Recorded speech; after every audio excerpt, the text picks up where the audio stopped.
Yes, jamen det vi skal se på i den her opgave, det er halveringstid og henfaldshastigheder.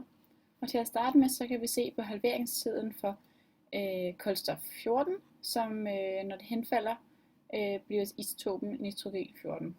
Så jeg kan starte med at tage nogle kulstof 14 atomer ud, og det vi kan se heroppe, det er så, at halveringstiden den ligger på det her omkring 6.000 år. Det vil altså sige, at er der gået 6.000 år, så vil halvdelen af alle kulstof 14 atomerne være henfaldet til nitrogen 14 atomer. Ja.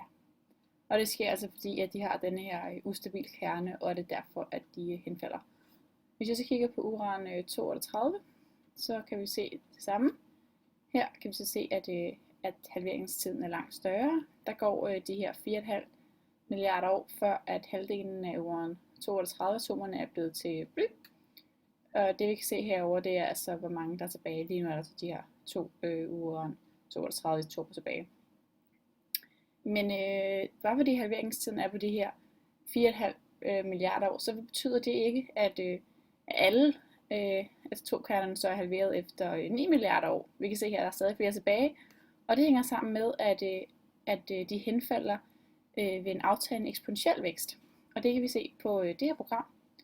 Hvis jeg putter nogle kulstof 14 atomer ud her, så kan vi hernede se henfaldshastigheden.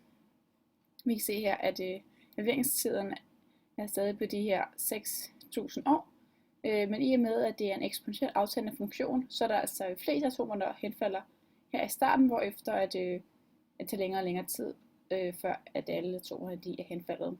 Det samme vi kunne se, når vi kigger på uran 32, hvor halveringstiden stadig ved de her 4,5 milliarder år, hvor det netop er, at de to grafer mødes, fordi at antallet af blyatomer vil jo så være stigende eksponentielt, da der hele tiden var lige mange atomer.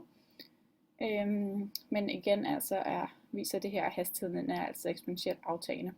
Det vil sige, at i starten henfalder der mange, hvorefter at det tager længere og længere tid, før et atom det henfalder.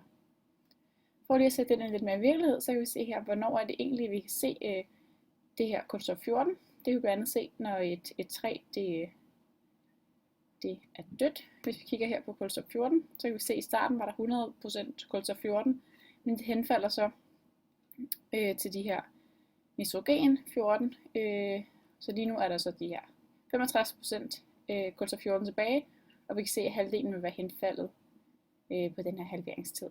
Hvis jeg kigger på en vulkanudbrud, så kan vi se, at når den har været, hvis jeg lige tager den her kigger på uran, så hvis vi kigger på en sten her, så kan vi se, at i starten, så er der 100% uran 32, men så henfalder de her atomer altså, så når tiden går, så vil der færre procent uran 32 tilbage i den kolde sten.